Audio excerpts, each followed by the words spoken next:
Did you know that stones with moss on them can grow, and the ones without moss, rolling stones, are able to move?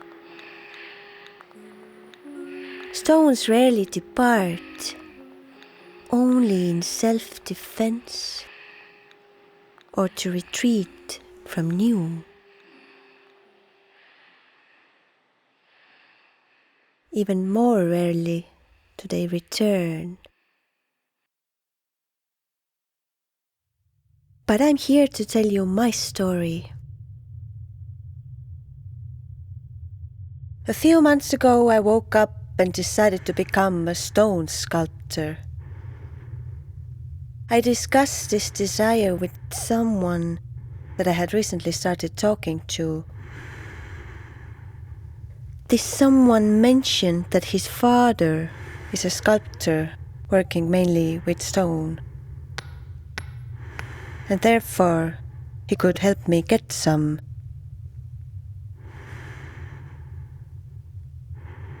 A few months later we were finally able to meet up.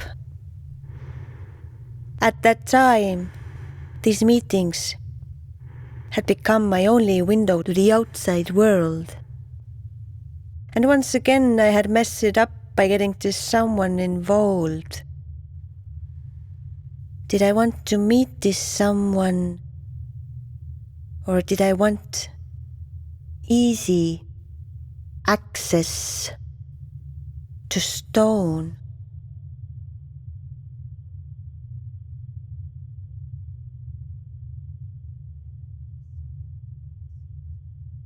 When I got to this someone's place, he was pretty nervous, and his hands were slightly shaking.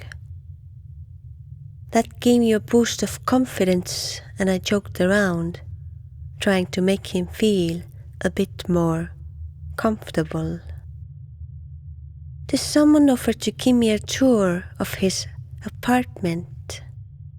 He had 3 rooms, a tiny kitchen, a living room, a tiny bedroom, and another room that he used as a home office. It was there, in the home office, the strangest cat sculpture I had ever seen. It was about 40 centimeters long, made of granite. One of its paws was raised, and its tail held straight. There was something eerie about its facial expression. I thought the eeriness came from stylization and commented what a great sculpture it was. But then this someone told me that his father had modeled it on one of their cats that had passed away. The cat had been disabled, which caused it to have problems with keeping its balance. That's why its tail was always stretched out. They had had another cat, a true hunter. It caught its paws on everything. One day the hunter caught the bird and took it to the imbalanced cat to find, so it could feel like it had also caught something. Usually I'm not a big fan of cute pet stories, but I stayed over that night. I couldn't help it.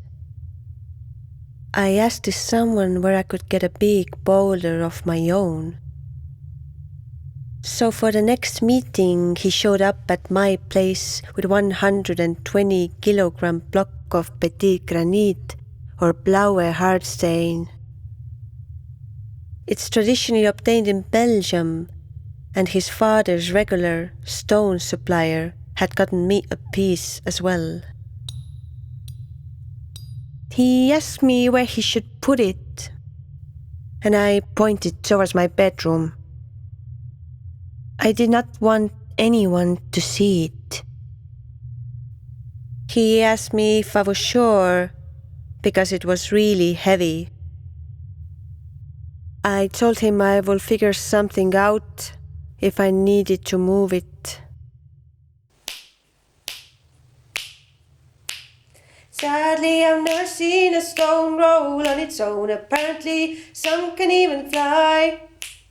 Can you remember where the sun once fell? Can you remember where and when and why? Sadly, I've never seen a stone roll on its own. Apparently, some can even fly. A perfect round circle in our parking lot. Fill it with purpose. Nature doesn't like empty spots. That's how my life with the boulder started. I had no idea what to do with it.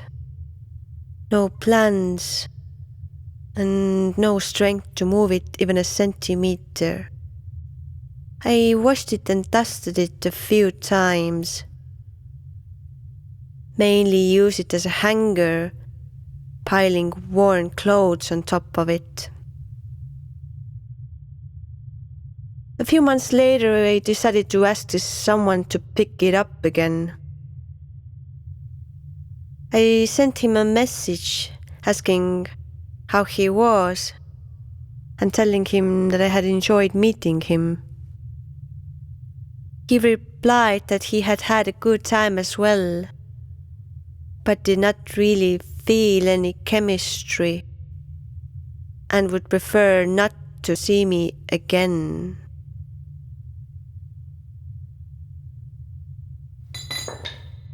I could not really ask him to pick it up after that.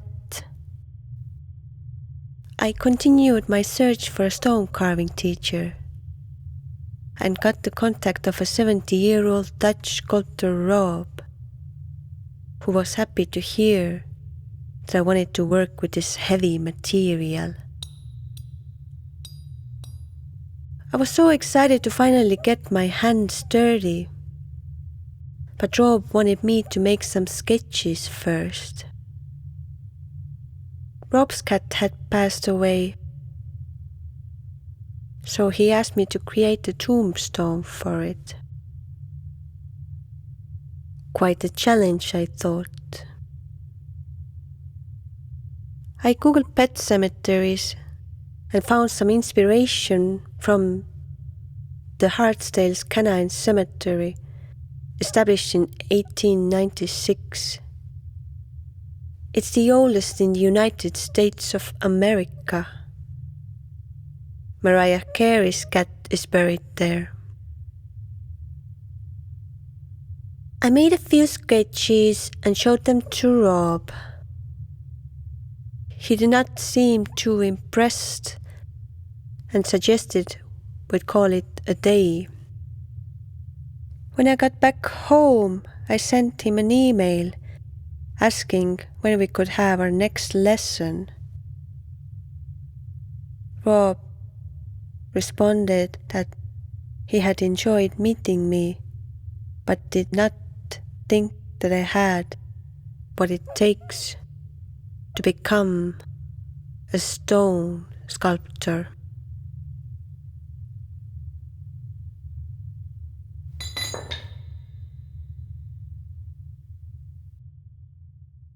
Joho, joho, no kivikkona.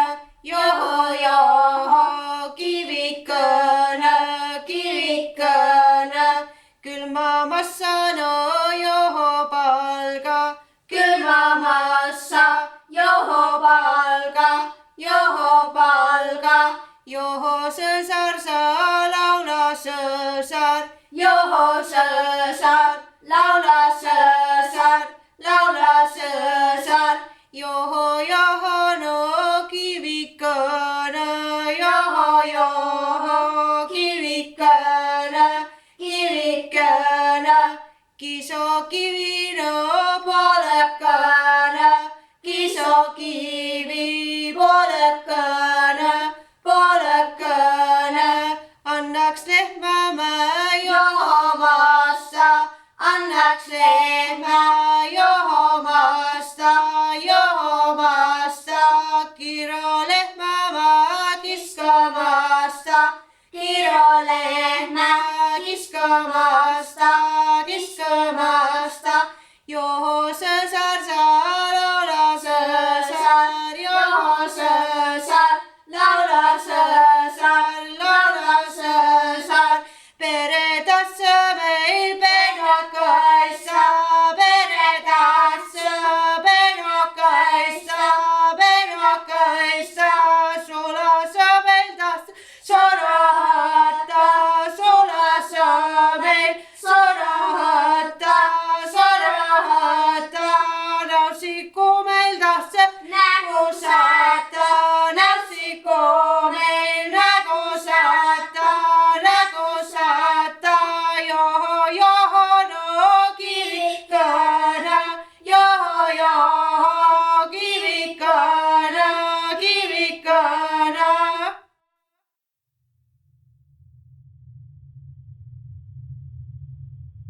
I gave up on my stone carving dreams for a while. A month went by and I removed the growing pile of clothes from the boulder in my room. I did not notice it at first, but when I turned on the light, I saw moss growing on it. I was too down to deal with the moss, so I forced myself to go on another meeting. I started to have daily conversations with someone else who told me that his father is a stonemason, focused on creating tombstones. I couldn't believe it.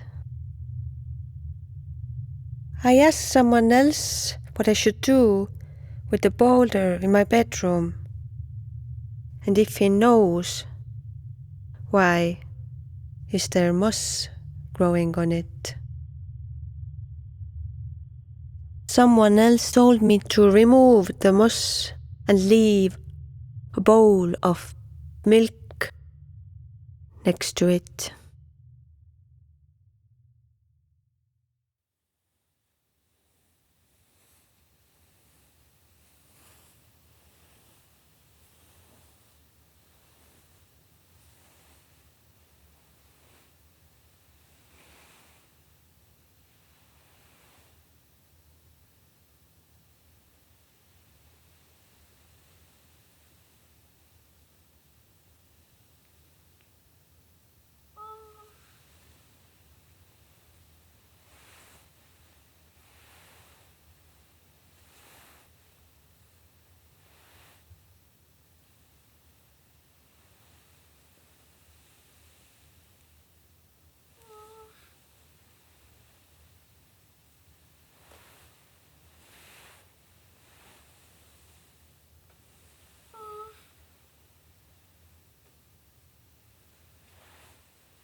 These conversations with someone else inspired me to find a new stone carving teacher.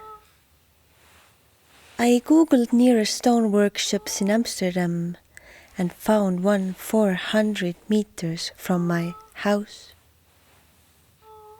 Apparently it belongs to an artist called Miriam, who gives weekly stone sculpting classes. I sent her an email and she happily invited me to a trial class. Miriam was warm and welcoming and inspired by my enthusiasm. She introduced me to the softest stones like soapstone and alabaster and told me that the next time I can continue working on whatever stone I wanted to.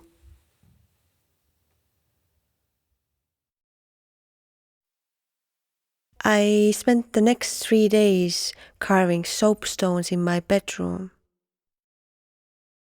I wanted to have a more attainable but concrete goal, so I decided to carve out the small fish and send it to this someone.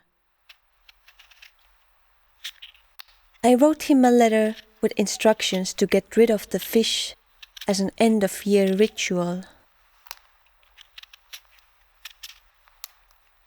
Basically, I was proposing to someone to finally get over the loss of his cat.